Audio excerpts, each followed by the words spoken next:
श्री अरविंद शिक्षा केन्द्र 43तम वार्षिक उत्सव और अरविंद क्षेत्र 40तम स्वर्ण क्षेत्र में जोगदेले सांसद और विधायक। खलिकोट सहर अग्रणी शिक्षानुष्ठान श्री अरविंद क्षेत्र 40तम स्वर्ण क्षेत्र और श्री अरविंद पूर्णांग शिक्षा केन्द्र 43तम वार्षिक उत्सव महासमारोह शिक्षा केन्द्र सभापति चक्रपाणी स्वाई अध्यक्षतार अनुष्ठित हो जाइछि।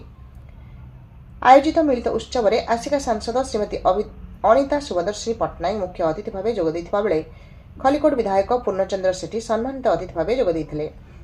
ओडिशा नवजीवन शिक्षा संसद संपादक प्रमुख वक्ता संपादक प्रसाद त्रिपाठी नूतन शिक्षा पूर्णांग शिक्षार दूरदृष्टि संपर्क में आलोचना कर समग्र पृथ्वी श्री अरविंद चेतना मार्ग उद्भूत होई गति करुछि बोली सूचना प्रदान करथिले। वरिष्ठ शिक्षाविद तथा अरविंद मार्गर प्रवक्ता भागीरथी महापात्र सूचना और संयोजना करथिबा बेले शिक्षा केन्द्र संपादक राममोहन पंडा संपादकीय विवरणी पाठ करथिले। श्री अरविंद पूर्णांग शिक्षा केन्द्र अध्यक्ष करुणा कुमार पट्टनायक कृतज्ञता ज्ञापन करथिले। परे आध्यात्मिक पताका उत्तोलन और शिक्षा केन्द्र छात्र छात्री द्वारा शारीरिक क्रीड़ा नैपुण्य प्रदर्शन छात्र छात्री द्वारा सांस्कृतिक कार्यक्रम अनुष्ठित होता। ए उपलक्षे एक स्मरणिका मंचासीन अतिथि मान द्वारा उन्मोचित होता।